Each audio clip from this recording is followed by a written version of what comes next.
ഞാൻ കേട്ടത് ഇത്. ബട്ട് നീ എനിക്ക് കൊടുത്തത് എന്ന് പറഞ്ഞൊരവസ്ഥയിലാട്ടോ ഞാന്. കാരണം വെച്ച് കഴിഞ്ഞാൽ ഞാൻ ഉദ്ദേശിച്ചത് ദാ കാണുന്ന ലുക്കാണ്. പക്ഷെ നമുക്ക് എന്ത് ലുക്കാവുന്നും ലാസ്റ്റ് കണ്ടറിയാം. എന്റെ ലാസ്റ്റ് കണ്ടപ്പോ തന്നെ അതായത് ഈ വീഡിയോയുടെ ലാസ്റ്റ് കണ്ടപ്പോ തന്നെ എന്റെ ബോധം പോയി തുടങ്ങി. And this is also A royal look. But ഞാൻ ചെയ്ത് കഴിഞ്ഞാൽ എന്ത് കൂറ ലുക്കാവുംന്ന് എനിക്കറിയില്ല. ആ വീഡിയോയ്ക്ക് ആവശ്യമുള്ള ഒരു കാര്യങ്ങളും എൻ്റെ അടുത്തില്ല. എങ്ങനെയെങ്കിലുമൊക്കെ നമുക്ക് ഒപ്പിക്കാമെന്ന് മാത്രം. പിന്നെ മേക്കപ്പിനൊന്നും ഒരു കുറവും വരുത്തിയില്ല. കാരണം എന്ന് വെച്ച് കഴിഞ്ഞാൽ എതിർഭാഗത്ത് നമ്മുടെ അതിഥി റാവു ഹൈദറി അല്ലേ. എന്തായാലും നമുക്കൊരു സ്പോർട്സ്മാൻ സ്പിരിറ്റിൽ അതങ്ങോട്ട് എടുക്കാമെന്ന് വിചാരിച്ചു. ആ വീഡിയോയിലുള്ള വെളുത്തൊരു പെണ്ണായ കാരണം എന്നെ അതുപോലെ ആക്കണമെങ്കിൽ കുറേ പാടുണ്ടെന്ന് എനിക്ക് നന്നായിട്ട് അറിയാം. എൻ്റെ മാക്സിമം ഞാനിവിടെ ട്രൈ ചെയ്യുന്നുണ്ട്.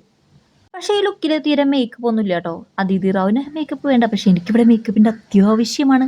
അതുകൊണ്ട് തന്നെ ഞാൻ കുറേ സാധനങ്ങളാണ്ട് വാരി അങ്ങോട്ട് തേക്കുന്നുണ്ട്. പിന്നെ അത് കണ്ടപ്പോഴൊന്നും സമാധാനമായത്. അതിഥി റാവൊന്നും ആയില്ലെങ്കിലും ഇത് ഞാനായിട്ട് തന്നെ ഉണ്ട്. അത്രയും എനിക്കെല്ലാം ഇഷ്ടമായി എൻ്റെ ലുക്ക്.